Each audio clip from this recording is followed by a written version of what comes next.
Life, culture, and current events from a biblical perspective.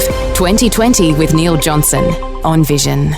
Alex Cook, the founder of Wealth with Purpose, back with us. Alex, welcome back to 2020. Thanks, Neil. Great to be with you again. Hey, Alex, interesting topic, as listeners might have their own question to ask, but an interesting one today, protecting your family from hardship. Just as the Treasurer is about to hand down his federal budget, just before we get into some issues around that, we'll have a special segment tomorrow. We'll unpack all sorts of things from a Christian perspective on how the budget looks. But you know what? Hardship is likely to be something for many people. Many Australians are already beginning to experience this. Yeah, well, look, obviously hardship comes in many forms, but the one obviously at the moment that is most talked about is cost of living pressure. But today, the one I was thinking more along the lines of is around this issue of the fact that we live in a fallen world, and so sometimes our finances get affected in very negative ways, and that could be due to things like our health. I'm sure pretty much all listeners will know someone who's been affected where they haven't been able to work for a long period of time due to an illness like cancer, or a loved one has died prematurely. So there are those kinds of things, and of course there's other ones like loss of assets due to accident and natural disaster. And has Australia had some of those over the last 2 or 3 years with the fires and the floods. I think I heard this morning it was Narrabri that had to be has been asked to evacuate. So, there's all these sort of things that can have a big impact on our finances. And the Bible tells us, we live in a fallen world. It's when God made it, it was good, but due to sin, the wheels came off, and of course we now find ourselves where people, occasionally encounter hardship. But I think there's good news to this, because as I say, whilst hardship is a reality for many people, and I know many listeners will be probably feeling cost of living pressures, but the reality is there's lots of things that we can do to limit it, and things we can do to protect our families from hardship that comes along unexpectedly. Okay, so it's the unexpected, but if it's anticipated, it's not so much unexpected, because we have this wonderful thing called insurance. Sometimes Christians battle with that, even though it's it sounds like it could, for some, sounds like a tension on faith in God or getting insurance. Let's talk about insurance and that sort of thing. A lack of faith insuring your family. Won't God protect us? What are your views here, Alex?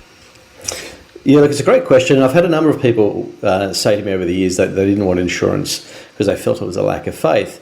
So to me, the better way to think about it is it's a wisdom issue. I love the book of Proverbs. Proverbs speaks very much to giving us, wise advice, through God's word. And there's a great one in Proverbs 22 where it says, "A sensible man watches for problems ahead and prepares to meet them. The simpleton never looks and suffers the consequences." And as I mentioned earlier, a lot of us will know someone who has been sick. Statistically, for a man, there's a 1 in 3 chance of getting cancer. For a woman, it's 1 in 4 during your lifetime. And that's, according to the Australian health statistics, that's up to the age of 75. So it's a very high probability, and that's just cancer. There's also other things that can happen as well. So to me, from the point of view of being sensible, we know these things can happen because we've seen them happen to others. I think there's a real danger that we think, oh, well, it happened to others, but it won't happen to me. I think that's, an unwise way to look at it. So I see insurance as a wisdom issue, not a lack of faith issue. There's absolutely no question that God loves us. There's a element of God protection in our life, but also, Jesus made it very clear that and he warns us that we'll have trials in this life. There will be challenges along the way. And so I think one of the great things about insurance is it's a simple case of prevention is better than cure. At the end of the day, having you can prevent financial hardship. If someone runs into your car, that might be a $20,000 loss if you're not insured. On the other hand, if you have basic insurance, you're in much better shape.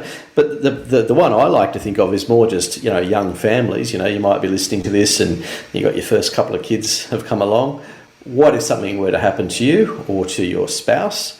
particularly to the one who's the key breadwinner, or maybe it's both of you, in which case you should both be insured anyway. But nonetheless, the point being is that we need to make sure that, we're being wise and that we're protecting our loved ones, because we want them to be able to continue on and have a relatively normal life if something were to happen to us. I think that, to me, is the wisdom of the issue, living in a fallen world.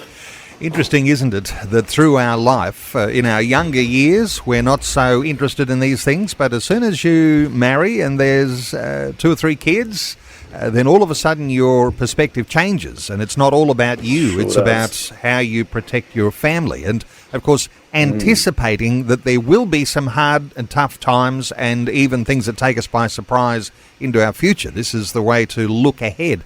Looking ahead, this is something, I guess, we can find some biblical examples.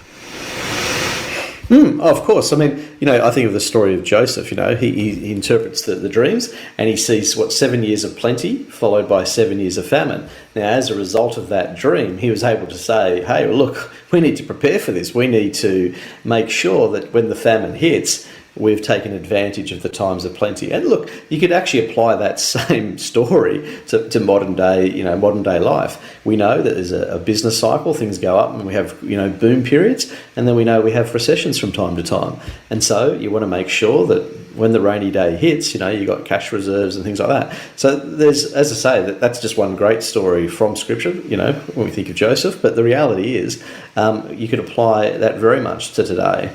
And making sure that we are prepared. Just, allowing for the fact, as I say, that things happen that we don't expect along the way.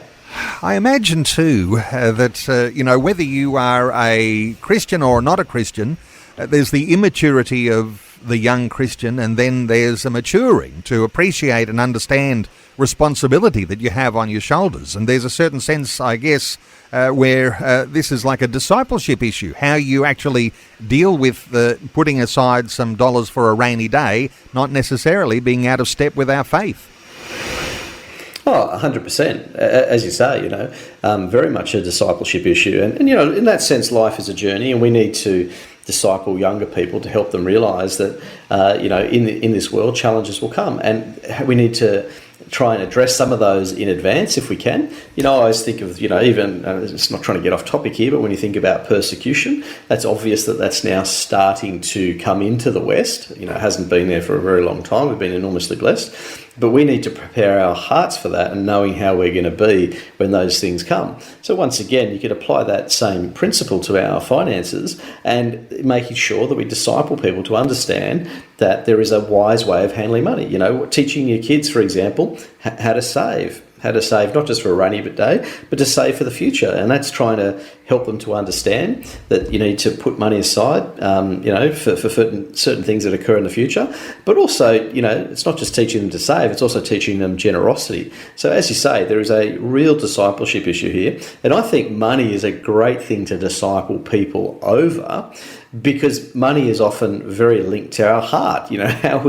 How we handle money, our attitudes toward it, very much reflect our heart attitudes. Are we willing to live generously and part with our money and to help others, to fund God's kingdom and to have that eternal focus? So it's very much, as you say, a discipleship issue that we need to help each other with, not just, younger people, but we've got to help each other with, because it's a challenge we're all going to face. I think you've inadvertently come up with a new product for the insurance industry, Alex.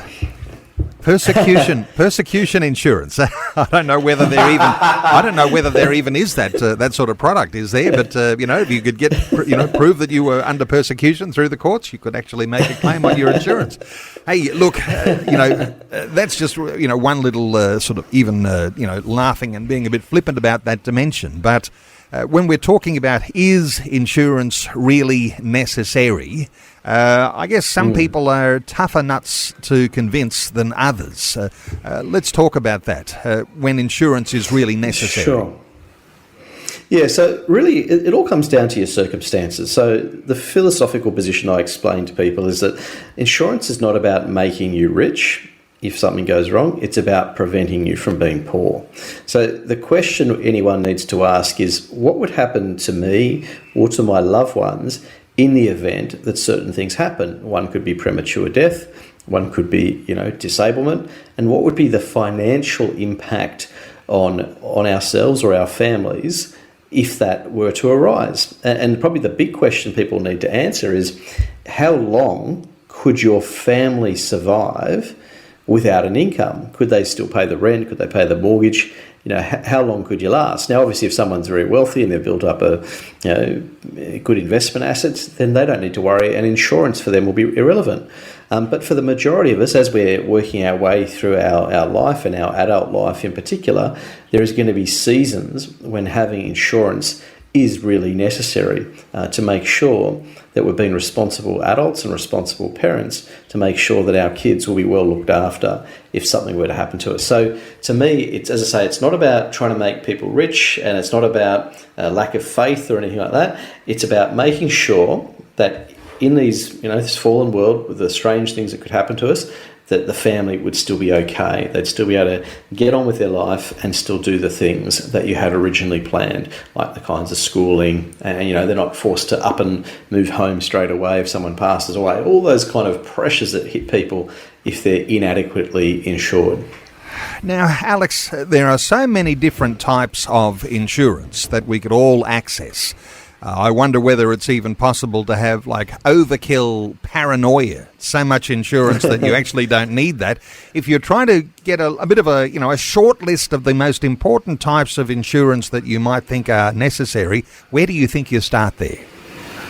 Yeah, look, so I break it up into two categories, but just to address one of the things you just said there, can people have too much? Can they go overboard? And the answer is yes. However, in Australia, we actually have the opposite problem. We have a chronic underinsurance problem. So the big risk for many people is that if something does happen to them, they're inadequately prepared to make up for that loss of income if something were to happen to them.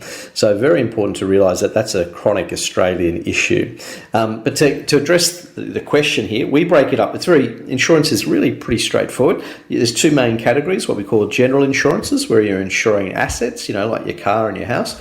And then there's personal insurances when you're insuring a human being. And so that's things like life insurance, income protection, etc.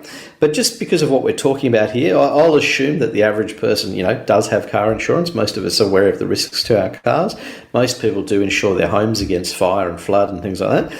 So the one I want to address more, because I think this is where the chronic underinsurance issue is around personal insurances. So if you were to pass away, you want to make sure that there's sufficient life insurance for your loved ones in the event that that money is needed, to get them through school, to raise kids, etc. Likewise, if you became permanently disabled, there's a form of cover called TPD, total and permanent disablement, which will give you a lump sum if you're unable to ever work again.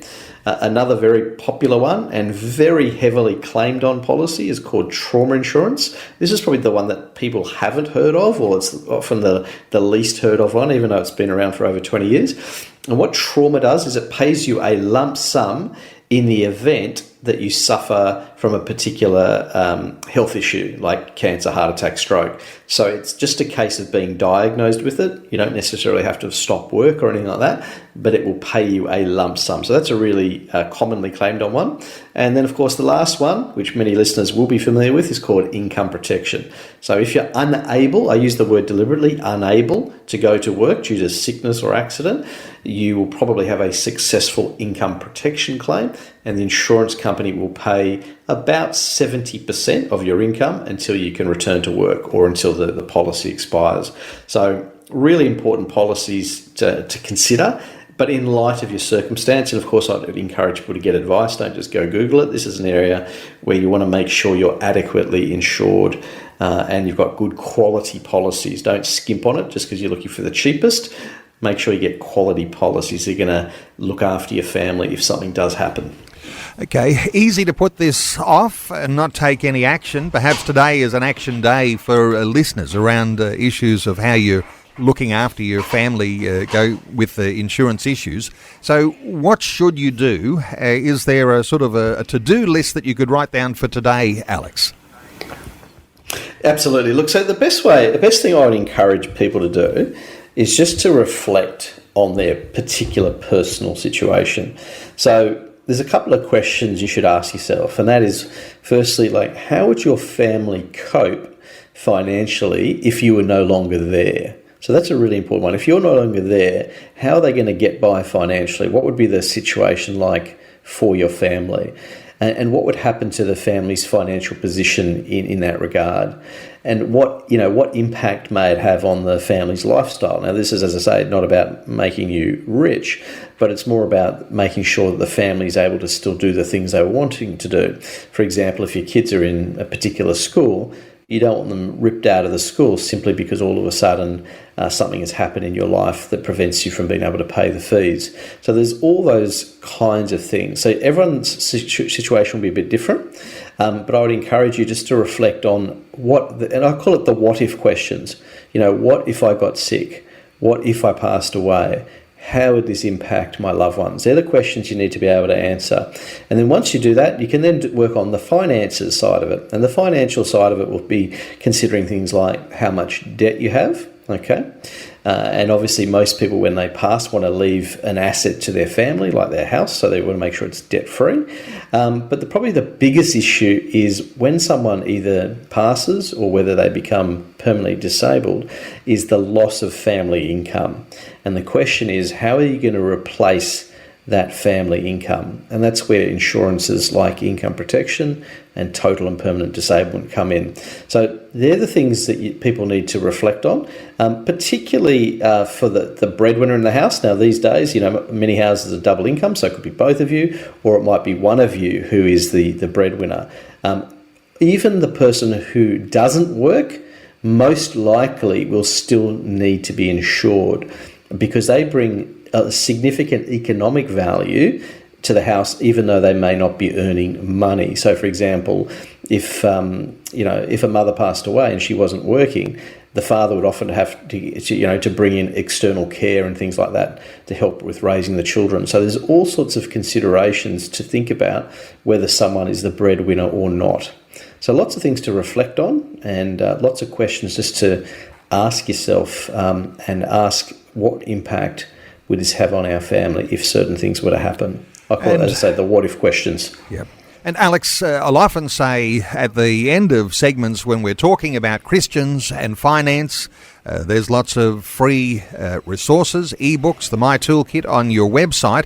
Is there a particular resource there that deals with insurance on your wealthwithpurpose.com website? There is indeed. So probably the best thing, if people want to explore this in more detail, if they go to our past webinars, there's actually one on insurance that we did last year, so still very up to date. And that just explains these policies in more detail, helps people to work out how much they need to make sure they're not underinsured, and just helps them to become aware of the different types of policies that are out there so that they can protect their loved ones. So yeah, jump on our past webinars would probably be the best bet for a topic like this. Okay, and you can connect with Alex Cook. Find that past webinar at wealthwithpurpose.com.